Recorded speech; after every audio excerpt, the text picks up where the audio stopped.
The following is a presentation of the Six Arrows Radio Network. It's the Ham Radio 360 podcast. This time we're going back to school on Summits on the Air from a new guy's perspective. Stay tuned.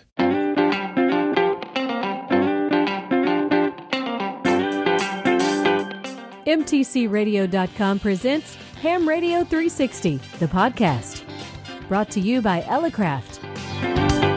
Now, here's your host, Kel Nelson, K4CDN. So welcome back into another episode of Ham Radio 360, the podcast. My name is Kel, and I'm a general class licensee. My call is K4CDN. Really appreciate you taking your time to spend it here with us on the Ham Radio 360 show.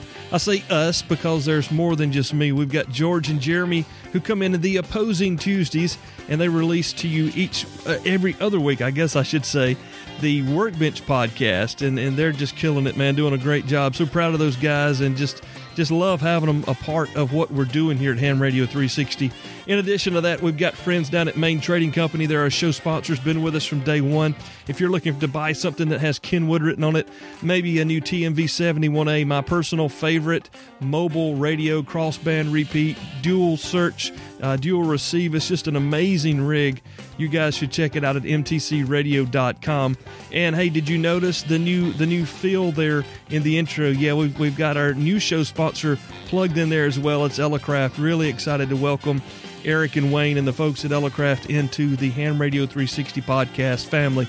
Now, it's so cool because Elecraft's out there in California, and we have just been so blessed by our friends in California, whether they've given to the show, they've been participants in the show, they've supported the show, they have the innovation happening out there that we can share with the rest of our audience. It's just been an amazing, couple of 3 years here, getting to know our friends we didn't even know back before all this out in California. And that's what this show here is going to do. It's going to introduce us to another friend, a new friend from California. His name is Austin Munger. His call is Kilo 6 Alpha Bravo Mike. And Austin's a pretty new guy into the hobby. It's not like he's, been around for a very long time.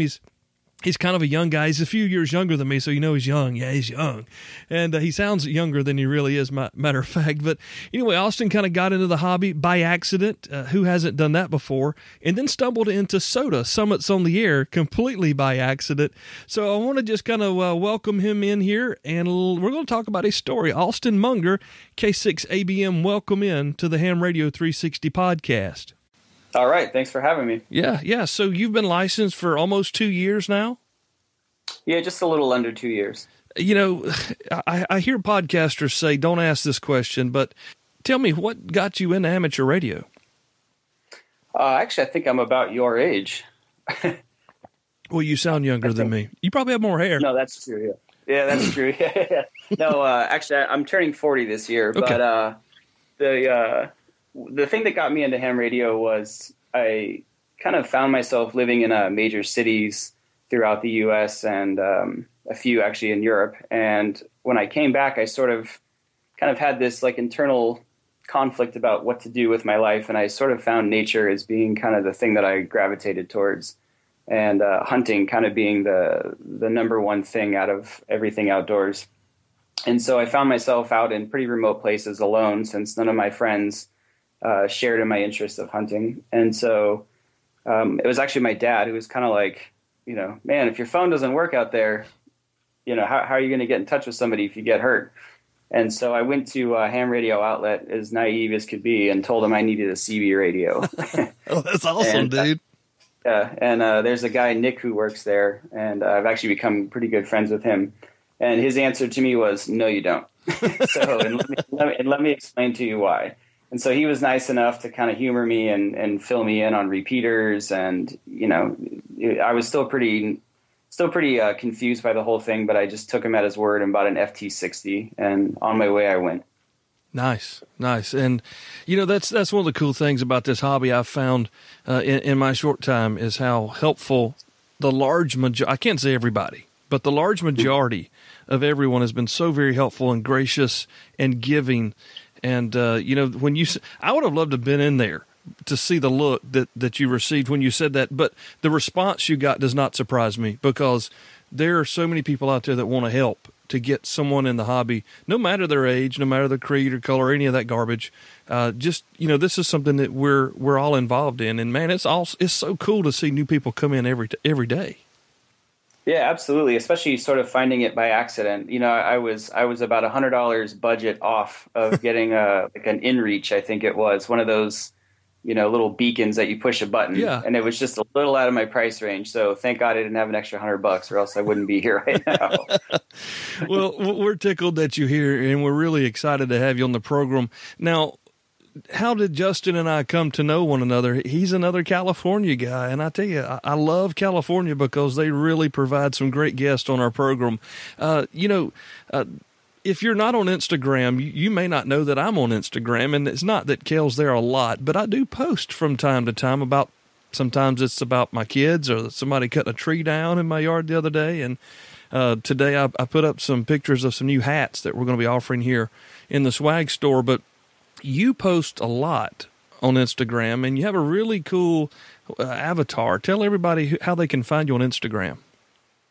Yeah, I kind of enjoy puns and little jokes and stuff like that, and it's kind of the dad humor in me, I suppose.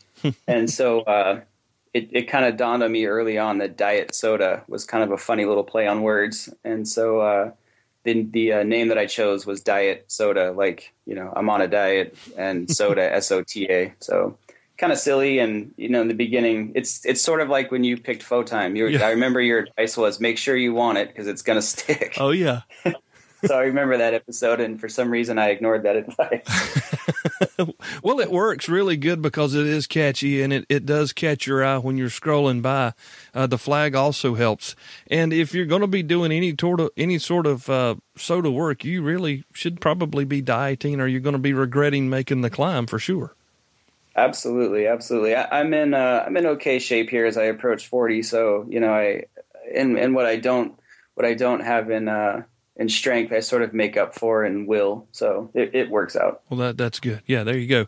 So one of the reasons of our call links to that, and that would be soda, because you stumbled over Summits on the Air as a new amateur radio operator after getting your FT60. Tell us a little bit about how that happened. How did you kind of fall in or find soda when you were just looking to have some comms out in the woods? Well, I sort of, there's definitely off seasons to hunting here in California. There's, a lot of time in between upland and deer season. And so I had time to kind of focus on the radio as I got more, kind of into it, and finally got my license and started to really understand that there was a world larger than just needing it in case I broke my leg. Mm.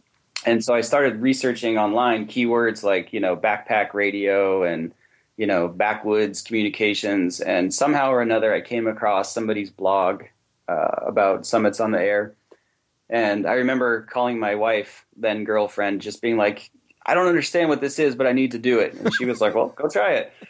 And so I didn't understand the system. I didn't understand the rules involved. And I was pretty naive, thinking, you just go up on top of some mountain that looks pretty high and start asking for contacts.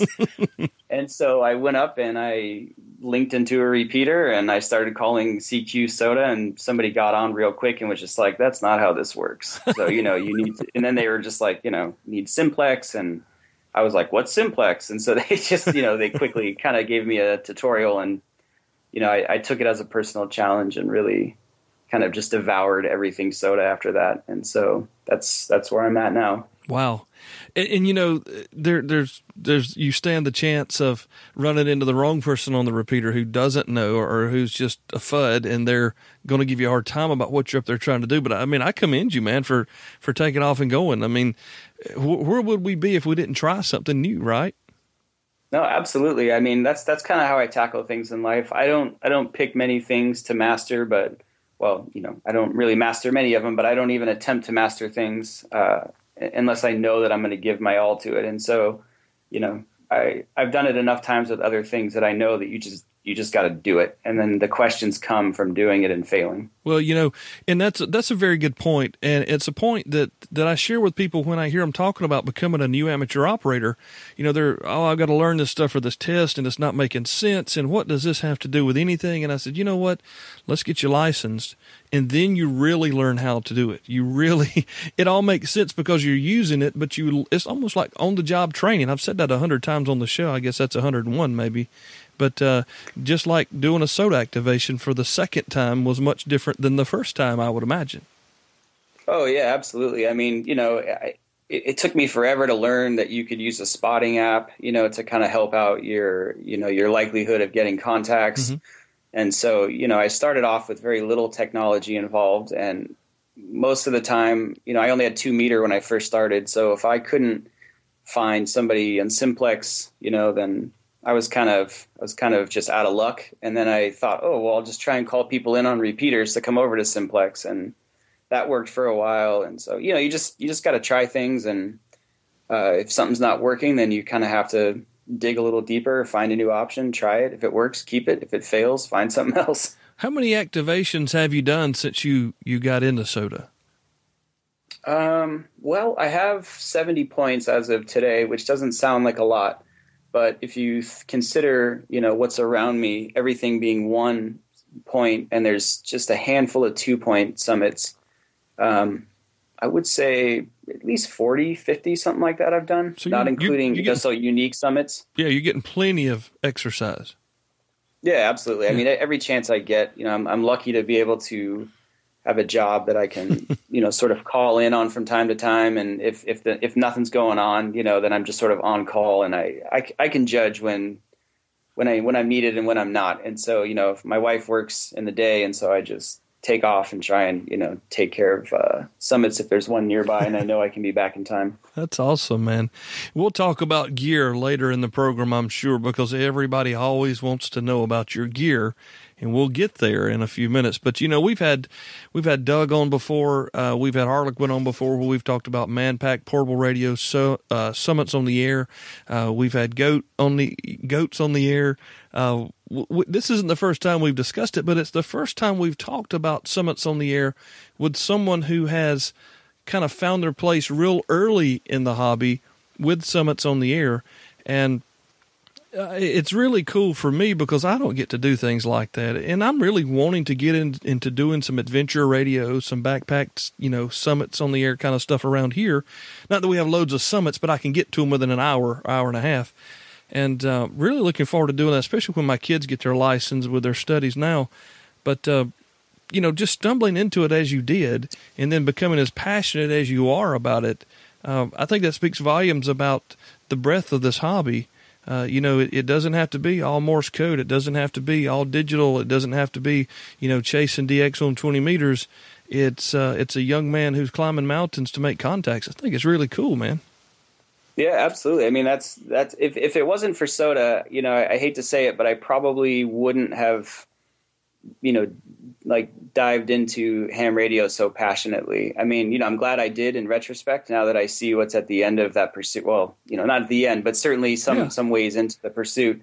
But, there's other things that interest me for sure that I've sort of followed as well. But SOTA was definitely the vehicle that, that pushed me to kind of want to understand, the difference between 2 meter and HF, or, the difference between 20 and 40, and, and learn what, the Pactena kind of got me sparked when George was talking about those, and just really trying to understand why a Pactena, why can't I just use this, 12-inch whip on my HF radio? I had to really learn it all specifically tailored to this activity. Right. And, now that I know it, I'm glad I learned it. That's awesome. That's awesome. Folks, we're talking with Austin Munger. His call is Kilo 6 Alpha Bravo Mike. He is from the 6 area, and he is climbing hills and making contacts with SOTA. We're going to continue this conversation with him here right after this break. We'll be back here on Ham Radio 360 Podcast. Hi, Dan, KB6NU here. Whether you're studying for your tech license or looking to upgrade to general or extra, you should check out my no-nonsense amateur radio license study guides. Written in my easy-to-understand, no-nonsense style, They really are the easiest way to learn what you need to know to pass the test. And they are always up to date.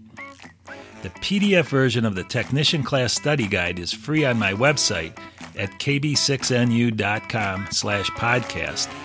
And all my study guides are available in print, PDF, Kindle, and EPUB versions.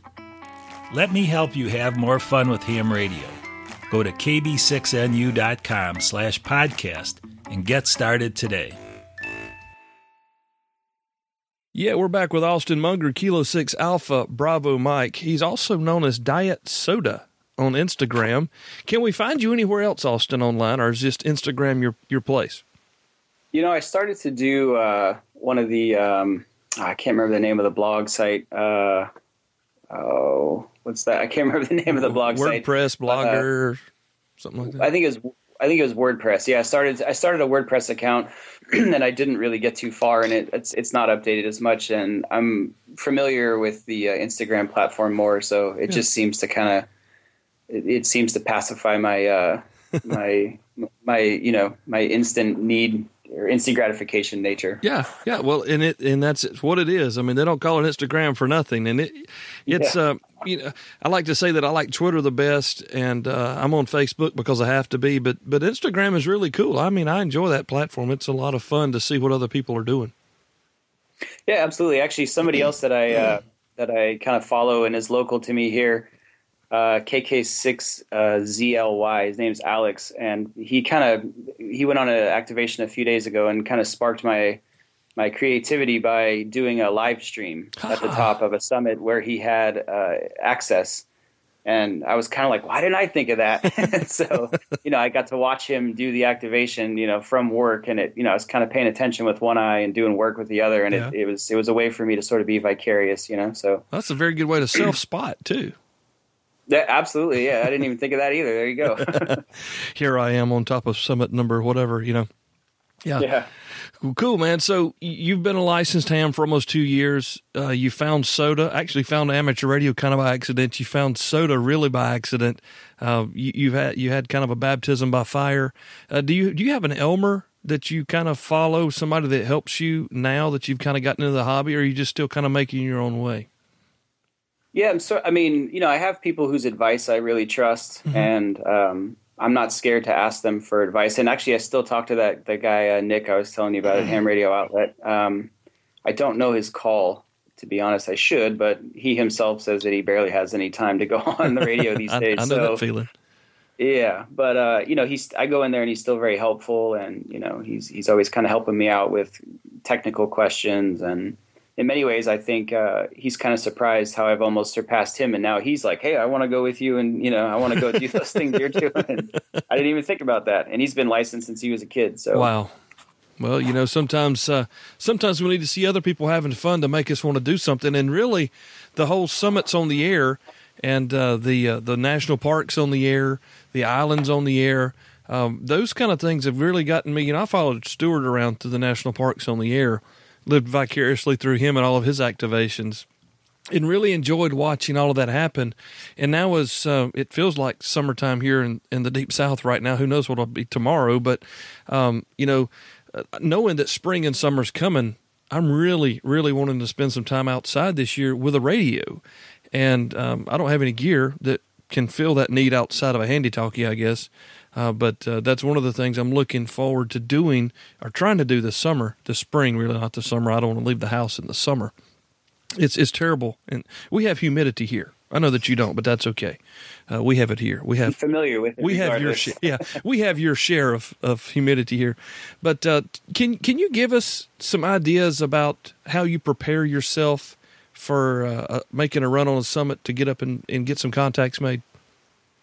Yeah, like I said, a lot of the summits that I do are maybe a couple hours at most day hikes, just because of the area that I'm in. So typically, weather doesn't scare me, and I guess there's not really any scary weather here anyway, so that's kind of irrelevant. But if it's raining heavily, then I kind of stay away from it, just because I don't. My KX2 is not waterproof, and I don't want to find out its resistance to water. So I kind of tend to, not push it in that way. But, I have a backpack, and I try and make a day out of as much as I can. And so in the backpack will go, some paracord just in case I need it to hoist something up.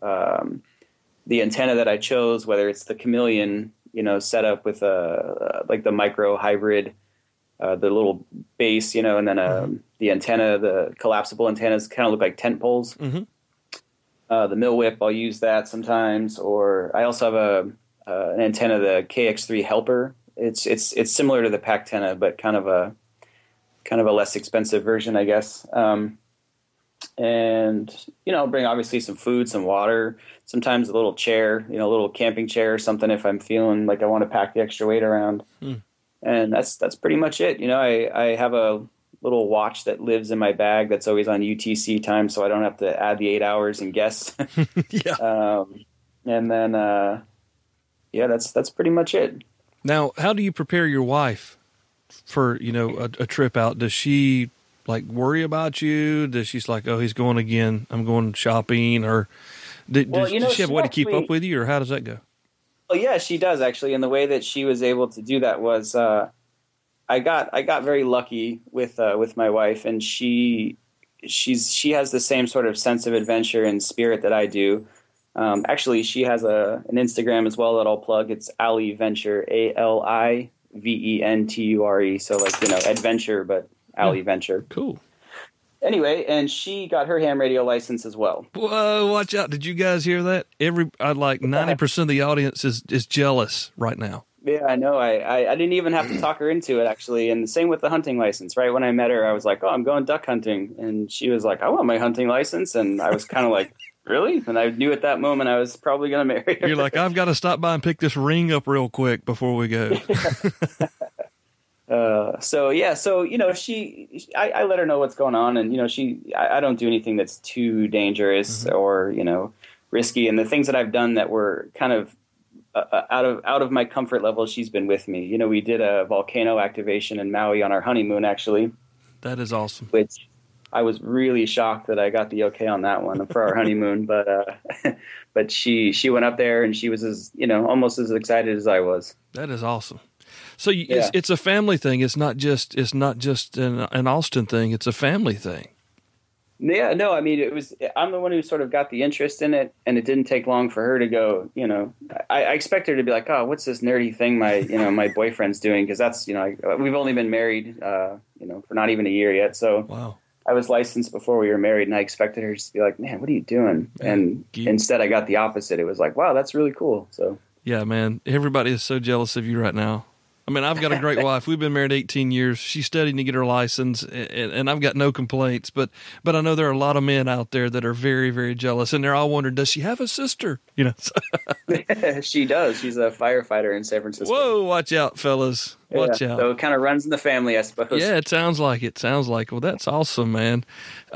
When you go out, you told me off the line here that you've got an FJ. And which is really cool. A listener and a friend of ours here, Justin Dorton, he's also got a really cool Instagram account. We're all about Instagram on this show, can you tell? I'll make sure I link Justin's in there. He had an FJ, and now he's got the Tacoma, and he goes out and does adventure stuff, and he takes these radios, and he has a drone, and they have a lot of fun. But anyway, it's really cool to see some of the things he's done, like overlanding and whatever with his radios in his truck. Do you ever do anything like that, or are you just more focused on your soda stuff? I haven't done any. I've never left the house thinking I'm going overlanding today, or I'm going, to do something like that. And mostly because the FJ I have still, it still has to get, myself to work. It has to get our son to school, It's not something that I can just beat on as much as I would like to. I got you. But I definitely use it to get to places that I couldn't get in my Honda Civic. So, there's a lot of fire roads that I've gone on. I've gone up into the mountains in the Sierras. I went up to Cooney Lake, actually, which is in Bridgeport, California. And I tried to do an activation up there that was, I want to say it was a 14,000 foot summit. Whoa. And I set up a camping trip kind of around that and didn't really tell anybody that I went with that was the plan. So I was just like, oh, I'm going to go try this thing. And, the base camp was at, I think, 8,000. So I made it up to about 11,000 feet. And then I was like, all right, I can't do this. I can barely breathe at 11,000 I'm out of air. feet, I have to stop. I can't call security. I just set up an antenna up there, and I just, sort of played SOTA, but didn't log any points, obviously. Yeah. Yeah. That's cool, man. Have you had any, we know that you've experienced some hardships. That was one. Do you have like the world's most embarrassing SOTA attempted activation, or somewhere where you like fell and broke a leg or something that you would warn people about? I haven't had anything quite that traumatic yet, thank God. But I have definitely had some mistakes. The last one I tried to do, there was a note on the summit, sort of the notes on the UK site. The one that tells you all the what's SOTA.org. And so you can go there and check out the summits, and at the bottom there's kind of notes that people write about things. And one of the notes was very outdated, by like 5 or 6 years. And they were like, oh, there's an easy way and a hard way. And I had done the easy way the hard way the last calendar year. And I thought for field day, just, last weekend, that I would try and go up there and do a summit for field day and sit up there all day. Mm-hmm. And so the easy way was not so easy anymore. It had been completely grown over. The game trails had disappeared, and I just found myself kind of, bushwhacking through poison oak and just going like, man, I don't know where I'm ending up here. So I ended up leaving and going to another summit that I knew about. So it wasn't too traumatic, but it doesn't always work as planned is kind of what I'm getting at. I got you. And folks, what we're talking about here is, I'm kind of taking for granted, what Summits on the Air is. It is it's an activation type amateur radio hobby within the hobby, where you have people who go and activate a summit, a mountaintop, or a peak. And on the other end, you have people at home called chasers who are chasing the activators, and it has a point system, and they're awarded points on both sides for activating and chasing while activating and activating while chasing, I guess you could say. It kind of works all the way around, doesn't it? Yeah, absolutely. I can't say I enjoy chasing as much, but if activating is a 10, then chasing is like an 8 or a 9. So, it's still an activity that I love. And in my FJ, which I drive primarily, I have a 2-meter 440 setup in there, and most of the activations happen on 2-meter. Mm-hmm. And so, I have a spotting app that alerts me to the local things, going on. And often I'll pull over and, or if I know someone's activating something, I'll try and turn in a direction and like speed towards an area where I'm outside of buildings or whatever, and try and, get the activation done for them. So, I definitely enjoy that stuff too. Well, that's an interesting perspective, because I've never chased an activator, and I've always kind of been like, well, that would probably be pretty cool, maybe. But hearing the man who goes up the mountain to make the contact say that he's driving around town, listening on his mobile radio to make a contact to help the activator get that's almost encouraging for me to start monitoring, maybe finding an application for my phone or paying more attention to what's going on to try to make some of those contacts. Yeah, actually, do you have an iPhone or an Android device? I don't remember. Yeah, I'm a Droid guy. Okay, yeah, I have an Android as well, and I use an app I think it's called SOTA Spot, or I think it's SOTA Spotter, actually. I can't remember exactly what it is, to be honest with you, but I should know, considering I look at it daily. But I have it set up, and there's filters on there, and so you basically can set the filters to alert you when any of those criteria are met. So for me, I have it set for HF and 2-meter, and then I have it set up for basically like, Oregon, Arizona, Washington, all of California, obviously. And so those regions I have set up just thinking that they're going to be within, range typically. So whenever a 2-meter one pops up, if I'm out, I try and do it in the car. And if I'm at home, I run out to the garage real quick to the annoyance of my wife sometimes, and turn it on and try and make a contact. That's awesome, man. That's really cool. I just... Being a guy who hasn't done this at all on either side, that's a perspective I didn't really have. And I just think about you sitting up on the mountain and some old crotchety guy, taking his liver pills and making a contact. But I mean, you guys are working together, which is really the coolest part of it in my mind, of the whole thing. Yeah, absolutely. And that person sitting there crotchety is equally as important as, someone going up there. So, and to me, I can't, with obligations of work and family, I can't live life, in a way where it's only about me. And if I could, I probably would just live in a tent, somewhere up on top of the mountains.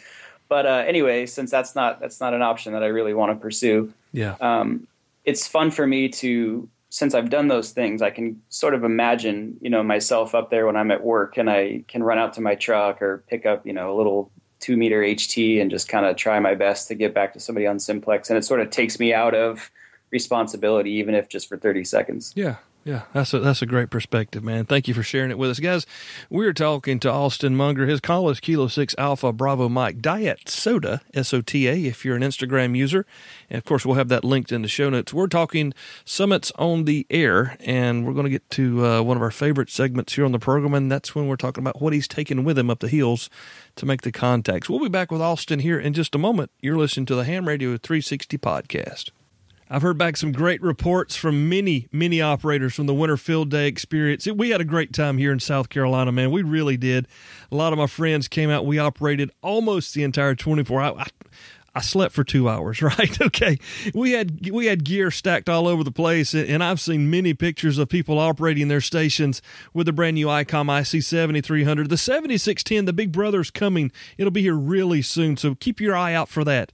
But if you're looking for an IC7300, maybe an ID51, handy-talkie, D-Star compatible, you need to visit with my friends at Main Trading Company. They've got everything from ICOM on their site, in their store, and ready to ship. If you're looking for something specific from ICOM, please give them a chance. It's mtcradio.com. Back with Austin Munger, Kilo 6 Alpha Bravo Mike. I haven't stumbled over your call yet. Of course, there's no zeros in it. And I was Bravo Romeo Mike as a new ham, so it's kind of familiar. I remember those days, and sometimes I actually even caught myself almost saying my old call the other day. I see you've got a Kilo 6. What was your initial call? What did you get when you got your ticket? It was KK6WRB, so Whiskey Romeo Bravo was the first one, and then I switched it to K6JEL. And that's kind of it was sort of an inside joke, but it was another one of those things where, watch out because it's going to stick. And so I thought, well, I don't have that much invested in this yet, and I sort of see a long future. So I sort of took a page out of your book and made it my initials. Excellent. Well, it works. Sometimes I wish mine was a little different.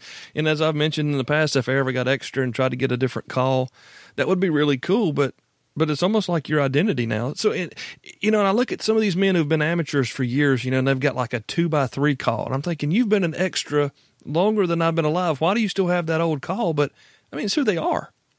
Yeah, absolutely. Yeah, I thought about that too. And it was sort of hard for me to give up the other one. But it just, the joke was only funny to me. And I didn't really see I didn't see the future happening the way that it did. And so, I kind of was tired of explaining it, and so I just was like, you know what, I'm just going to go to this. I feel you, man. So, I know how that kind of stuff goes. Right. I remember you always making jokes about the FOTIME. Oh yeah, it was awful. Hey, real quick about the FOTIME. When you found tell the guys listening here and gals what you did when you found our show, because this is so funny to me. When you found our show. Actually, the way that I found it was it's kind of funny because I think it was a few days after the attempt where I tried to go up and use a repeater and to do Summit or to do the Summits on the Air program, and I was driving around, and George from the Workbench just happened to be on Baynet repeater, and the only reason why I had Baynet repeater on there was because it shared the same frequency as one of the repeaters I use when I go hunting. And so the difference is that when you're in a different area, obviously it's a different repeater when you're 2 hours, or 100 miles away from wherever you plugged it in. So I was listening to it on accident, is my point. And I hear him talking, and somebody was like, "Hey, what's this soda thing all about?" And, I turned up the volume and was just like, I'm listening. And so he started talking about it, and he said, if you really want to know about it, you ought to listen to this podcast called Photime.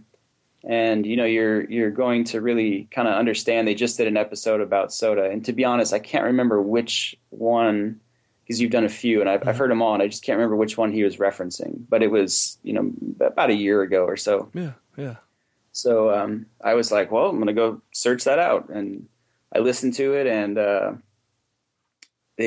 was just like, wow, this is just this wealth of information. And so I went through and I just downloaded every single one of them on Wi-Fi, and then listened to them back to back when I was at work. And, before I knew it, I just had this whole wealth of knowledge about ham radio, and more questions than answers, and, kind of a place to turn to get more answers. That's a whole lot of Cale. Yeah. Well, I got to be honest, you make it a very approachable subject, and your guests have, tend to be very, they lack pretentiousness, and they're just there to help. And you can tell that they're just excited, and the spirit of ham radio in general, just wanting to be one of helping, has been the thing that makes me want to stick around, and then kind of pay it forward again, Yeah. Well, we've got a great audience, and we have got some great guests, and we appreciate you again being here with us talking about soda.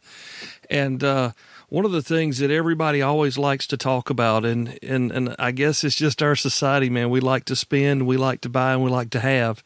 But everybody wants to know what you're taking with you when you do a Summit on the Air activation. What do you pack for your gear?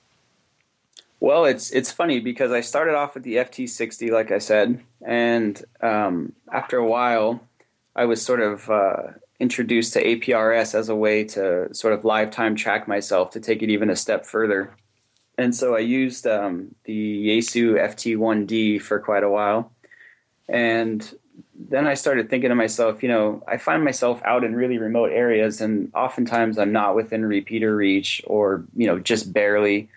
And so then I started to get into HF, and just the idea of HF. And then you guys did the Dayton show where you came on and you're just like, here it is, KX2, best thing that ever happened. And I was like, I don't know what that thing is, but I'm buying one. And so I literally called Elecraft and I ordered one. And by the time I got to them, they were back ordered. So they were back ordered, and then about a week later they called and they're like, "Oh, we're going to ship it." And I'm like, "No, you're not. I'm going to come pick it up." So, it's about an hour and a half drive, and I just drove there and picked it up, and I got home. I didn't even have my general license yet, but I had to have this thing. Yeah. And so I very quickly learned how to use the single sideband on it and all those options, and I'm absolutely in love with the thing. I didn't really know what I was buying, but now that I have it, I just can't imagine taking anything else up there. Wow. And it is a beautiful small little rig, man. I tell you, I got to get my hands on one because I love the platform. I love the KX3, and everybody that has them loves them. I mean, as you've said, you didn't even know what you were getting, but you knew it was what you needed, and it turned into that, which is really cool. Yeah, and I trusted you, and I trusted George's opinion, and I had enough understanding of the KX3 just from talking to people, and I knew that it was kind of the coveted item for people who were doing what I was doing, and I'm not one to try and reinvent the wheel if it's working. So I just was like, well, the KX2 sounds like it's even smaller and better. And so, and sure enough, I mean, I took that on a plane to Hawaii, and I fit in my carry-on, no problem. And, it fits in that little camera bag. It's like you're not even carrying it. So it just makes it really convenient. So it's a brilliant design, and I can't wait to see them again this year at Hamvention. It is Elecraft, and, we're just tickled pink to have them as our multiple colors, pink and whatever other color, to have them here with us sponsoring the program now, and looking forward to continuing on that relationship. But so you're taking an Elecraft KX2 with you. Are you doing any digital or any CW while you're on the hills? Or are you just simply single sideband operating? I overwhelmed myself with just the whole aspect of learning soda and learning how to do it well. And so it was enough, of a task for me to then understand the difference in the bands and understand, how the lows and the sun cycle are kind of affecting this and that. And so basically what I'm getting at is I've really only used the single sideband, but I'm very interested in some digital modes after listening to people discuss them on your show. And I also, I recently met at my wife's friend's daughter's birthday party, kind of a long thing there. But I was sitting there and I asked to use the restroom. And so, it was like a 5-year-old's birthday party, and kind of stumbled into the restroom. And as I passed by one of the guest rooms, the door was open and there was a whole huge ham radio set up in there. Jackpot. And I was like, wait a minute. I'm like, wait, whose is this? And so I came out and started talking, and sure enough, it was her father's who had, set it up in there. And so I got talking to him, and it turns out that he was Carlos Nascimento, who is like really big into islands on the air. In fact, he was just on the cover of, CQ magazine, right? Where they had the whole island expedition. Right. And he did the Heard Island expedition. Awesome. And so he was like, I've been doing this for as long as you've been alive. And, I was one of the first people to do Islands on the Air. And I was just like, oh my God. So everybody was kind of laughing. We just became fast friends. And so, he gave me a paddle and was just like, whenever you want to learn CW, give me a call. Wow. And that was only a few months ago. So I had my honeymoon since then, and, I've moved. And so I haven't had a chance to take him up on it, but it's always in the back of my mind. Man, and again, there's another example of ham radio operators taking care of their own. I mean, how awesome was that? Yeah, absolutely. I mean, he's like, I'm retired. Like, I would love it if you came over every day and just learned Morse code at my house. And so I am going to take him up on it, but I just haven't had a chance to yet. Okay, so if you live near Carlos, do not go to his house tomorrow. He wasn't talking to you. He was talking to Austin. Yeah, sorry.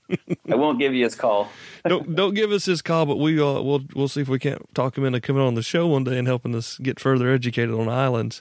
Hey, yeah, I'm sure you would love to do that. That would probably be a really good show. Yeah. So, we're making friends. Yeah. And more love from California. I'm telling you what, I love me some California. This is, it's a great chat, man. I'm loving learning about your experience. I got into ham radio personally, just because I always had a passion for ham radio or radio in general. And I knew that ham was out there, but the code kind of kept me away for years and life kept getting in the way. You kind of stumbled into it, and then all of a sudden, like many of us, became very passionate about it. When you talk to people about amateur radio, do you talk about the different merits, or are you, not that you just try to discourage anyone, but I mean, do you really kind of share with them about your adventures in soda? Is that really where your heart lies for this hobby right now? Yeah, absolutely. The group of friends I have, I'm sort of the oddity. I'm the only one who hunts. I'm the only one who fishes. I'm the only one who cares about, firearms. I'm the only one who cares about off-road stuff. And, I live in the Bay Area of California. It's not, I'm a very different person than most people around me. Yeah. And so whenever somebody's interested, I try my best to try and, explain the exciting points of it. And some people, they're like, oh, that sounds like fun. And, a lot of people in my circle don't necessarily care, but yeah, they're like, I got a cell phone for that, right? Yeah, exactly. Yeah, I hear that all the time. It's just like, why would I want to do that? And I'm like, well, the goal, the goal is not to be on your cell phone. The goal is to not be on your cell phone. Right. So for me anyway. But yeah. So, but when I definitely come across people who are interested in it, and I speak very passionately about it. And I think that just being passionate about something draws people in. You could talk to me about knitting if that was your thing, and it's not my thing, but if you talk about it with passion, I'm going to listen. So yeah, it definitely carries weight. And speaking of weight, when you're packing for these summits on the air, we know that you're taking your KX2, that George convinced you had to have That was a great show, by the way. It was. He was so excited. That's again. I mean, he sold me on knitting. I was like, I got to learn this thing. Yeah. Well, and that show did so much for our downloads. It was amazing how that whole time of the rebrand and the Hamvention visit and all of that just transitioned so many things for us. It was a really exciting time. But going back to being weighty, you're taking your little tiny KX2 with you. Are you packing the batteries inside of it? Are you taking spare batteries? You've mentioned a couple of antennas. I know everybody wants to go back over that real quick. Can you give us that rundown again real quickly? Yeah, actually, the KX2 itself, has the little battery option. I think it's a 2600, size battery, so it's pretty small.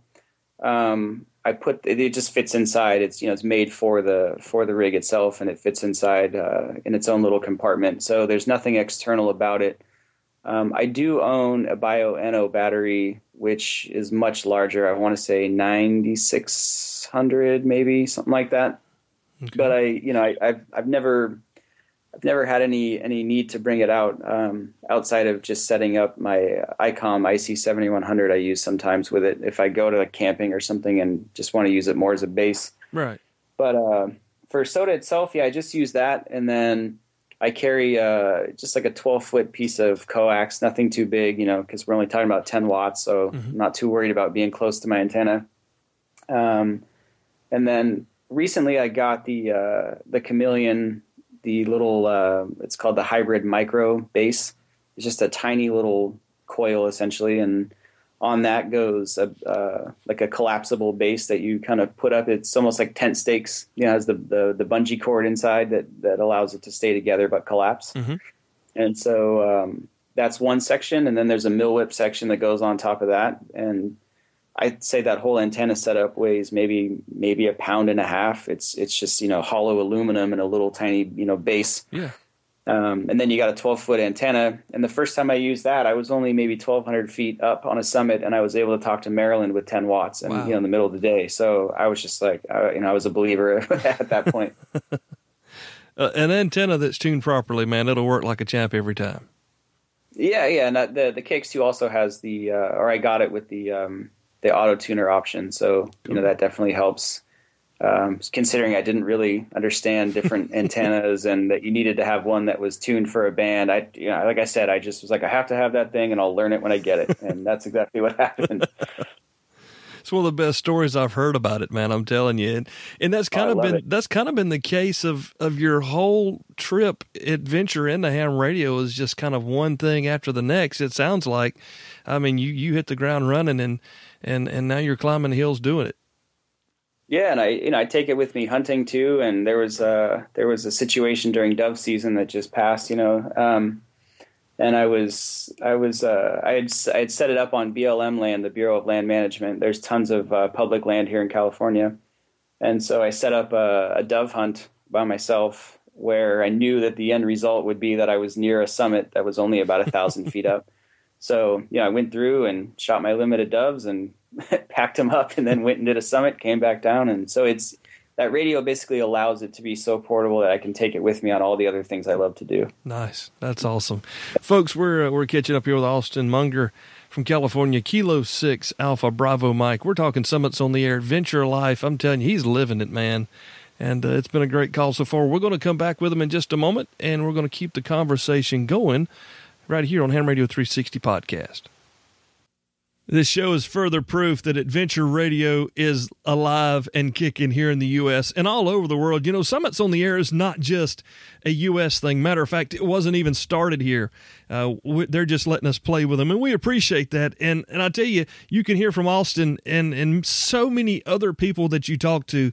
Elecraft is the gear to be taken out on these SOTA activations, maybe de-expeditions, maybe an island on the air. Maybe you're just going to the park. Maybe you're sitting in the backyard in a hammock and you're wanting to operate portable. Make sure before you purchase anything for that type of work, you first check with Elecraft. It's called Hands-On Ham Radio for a reason, and you can find it at elecraft.com.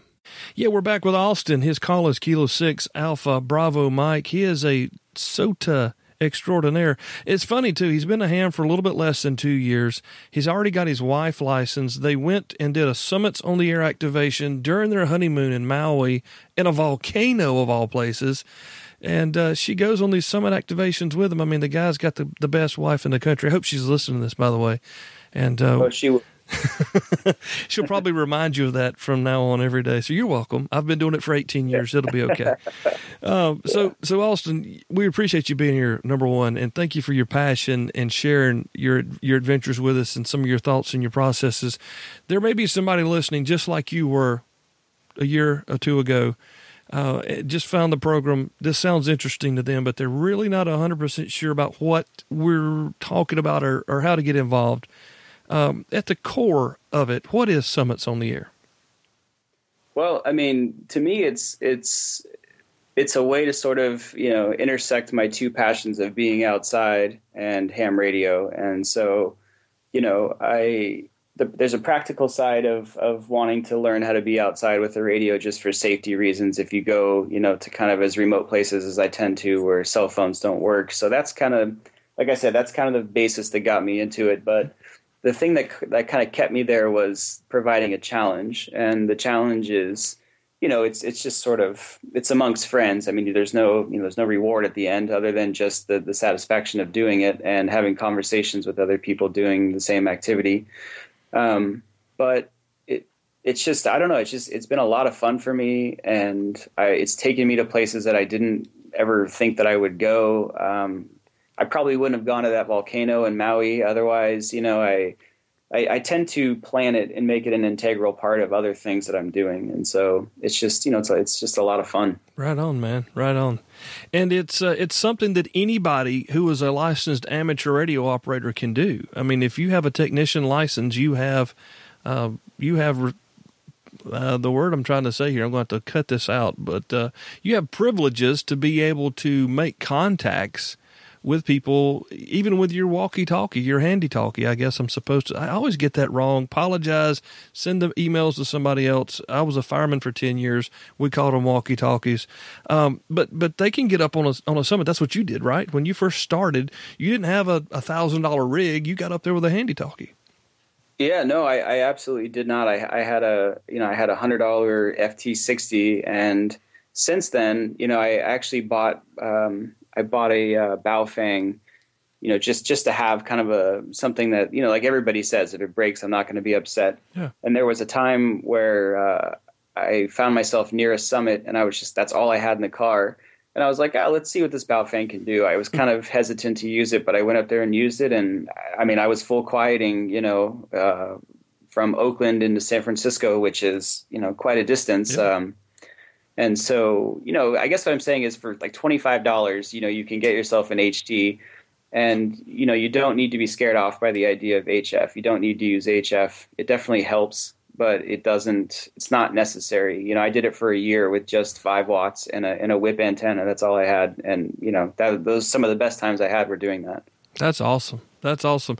And, there may be guys out there who want to be able to enjoy the outdoors and radio at the same time.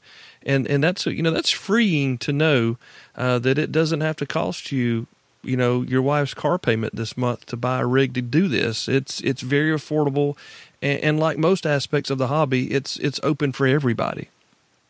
Yeah, absolutely. I mean, there's no barriers to admission. In fact, there really is no admission. The admission is you just do it. And so I guess I should kind of explain briefly what it is that you do when I say it. So there are designated summits all across the world, and they're broken into regions. The region that I'm in is Whiskey 6 region, and that is all of California. Every state, and I believe not all countries, but a lot of countries have their own regions as well. And, you can look all that up on the SOTA website. Just type in Summits on the Air into Google, and you'll find immediately some of the official websites. And so anyway, so you go up into a designated summit. There's directions to the actual summit. You can use Google Maps with the satellite imagery to kind of help guide your way from a parking lot or a trailhead. You can look at game trails. Wherever you're going, you can figure out how to get there. And once you get up there, you have to make 4 contacts through simplex, no repeater use. And you can do that, through HF, which is going to be, primarily going to be simplex, or you can use the calling frequency for 2 meter, 146/520. You're not limited to that, but that's kind of the standard. So, you just go up there and you call CQ. If you want, you can send out a spot using a spotting app. If you don't know what that is, you can look up SOTA spotting apps, and basically it's a way for you to send out a spot for yourself just to say, hey, I'm here, or I have intentions on being here at this time, at this frequency. And, I send out a spot if I have signal, and within minutes, people from, Idaho or Arizona or Maryland or Florida or wherever just coming right back to me like, okay, I got you. I saw you're on there. I don't even need the SOTA designator. I already know what the summit is. I got it written down. That's awesome. So the spotting app really helps. Especially if you're using 2 meter, because you don't have such distance. Yeah. So, well, let me ask you this, because a lot of guys, they go places maybe where there isn't that connection with the outside world via your phone. Or I know that Stuart, when he was doing national parks, he had the little Delome unit that he could text from. But there's nothing wrong with asking someone that can hear you locally to spot you, is there?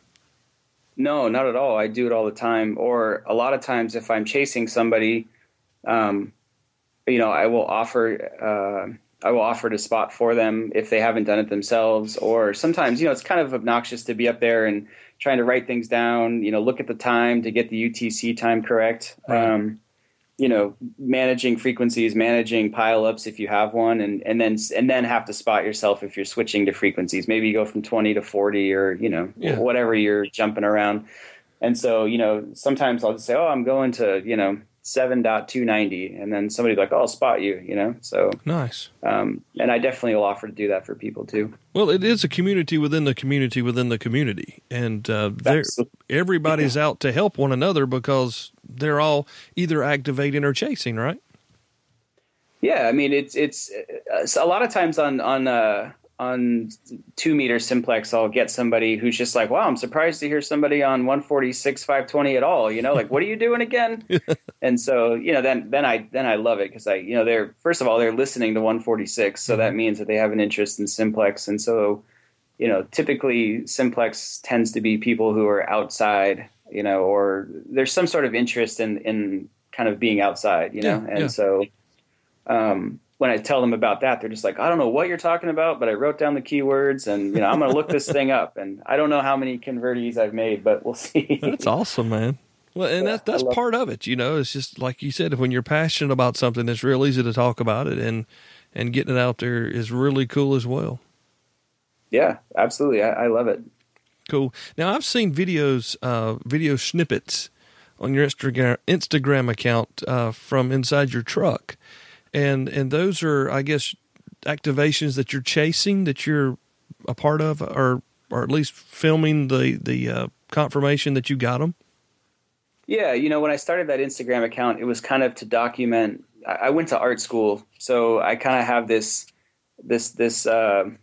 mind that thinks about, piecing together, kind of a collage, if you will, or, I think about things as being kind of conceptual and large when it comes to my interests. And so I thought to myself, what better way than to try and encompass everything about this that I'm doing, whether it's a failure or a success or, a new piece of gear I bought or, chasing or whatever. So I always have my phone with me. And if I'm doing an activation, I try and take video just to kind of give an insight into the process of it.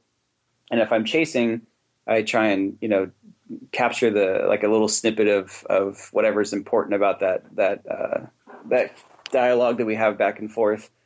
Cool. And so I'll put that on there, and a lot of times the people that I'm doing or chasing, they'll end up seeing it and just being like, "Oh, that's what I sound like over the air," So man, my radio sucks. Just kidding. Yeah, right. But I really enjoy the entire process of it all, and to me, the process of just doing it is as important as the accomplishment of it. So I love being able to just do it, the thing, and so I like to show it off in all aspects. Well, it appears to me that you must be a Yaesu guy because you've got the 60, you bought the FTM, whichever one that was, but you also put a late model Yaesu radio in your truck, your dual bander. Yeah, I did. I believe it's the FT100. I could be wrong about it. Maybe it's FT. No, I'm pretty sure it's FT100. But I put that in there. But do you like it? Oh, I love it. Yeah, I mean, I use the APRS function on it. In large part thanks to your last show. That's kind of helped me out with even understanding APRS on a grander scale in terms of how to use it for SOTA stuff.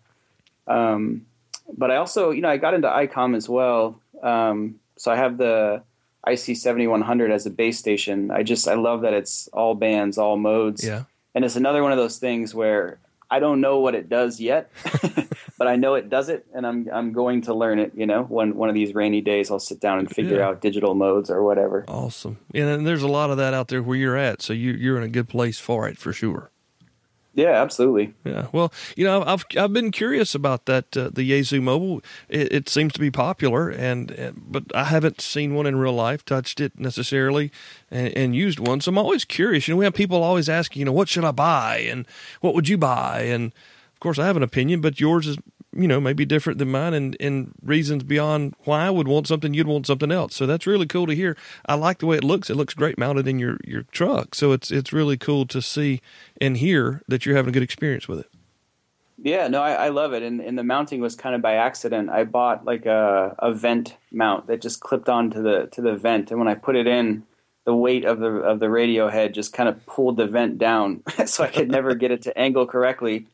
And I bought the truck used, and somebody before me had stuck like one of those little swivel, the little ball joint kind of thing that you. And so I didn't really understand what it was when I first bought it, and then when I had the mounting bracket for the vent, it came apart, and I was like, oh, wait a minute, this just snaps onto this, and I was like, maybe that's what this was for. And so I realized somebody probably had a cell phone holder or something before. Yeah. And so I just snapped it on, and I was like, well, that's where it lives. That's perfect. Hey, that works good. Yeah, no, I love it. It's perfect where it is. Awesome. Well, dude, man, it's really been good to catch up with you about your story. I appreciate you offering to come on. And that's how this works, guys. Austin said, hey, I may have something to say about SOTA that your listeners may be interested in. And sure enough, we've got him here on the program. So thank you very much for not only listening and participating in the hobby, but for coming on to the show and helping us further understand the Summits on the Air, especially from a new guy's perspective. Because I still feel like I'm one of those. I don't feel like I have not arrived. I am still the new guy. So thank you for further helping us understand all things SOTA. Yeah, no problem. I mean, the main reason was I just felt like the barriers that were holding me back were really not that complex. And had I have had somebody to just kind of, say, look, it's as simple as doing A, B, and C, and then you can participate. And so once I figured those things out for myself, I thought, why not eliminate that 2-year guessing period for somebody who doesn't, understand how to do it. So, well, we appreciate it. And we've talked a lot about that in this show, where people are giving and constantly giving back and paying forward here in the hobby. And if you're a brand new ham, I hope that you're around some good people, because if you are, you will understand exactly what we're talking about. Of course, we do our best here with the podcast, but we know that you're surrounded by hams, and find you a good one, and they will help guide you for sure. Austin, appreciate you, man. Thank you so much for coming on, and look forward to continue to follow you on Instagram and checking out all that's going on over there at Diet SOTA. Yeah, sure. And if anybody has any questions and they don't find themselves surrounded by somebody who can help, I mean, if you have Instagram access, look me up. I'd be more than happy to give you my opinion. And I'm not stingy with my thoughts, so I'd be happy to help. Well, we'll have everything linked that we've chatted about, including the apps and the spotting services and whatnot as well, and the show notes. So make sure you visit us at hamradio360.com. Special thanks to Austin Munger, K6ABM, for hanging out with us here to talk about his experiences, his new experiences in the ham radio, but not just ham radio. How about the adventure of Summits on the Air as well? Man, thank you so much again.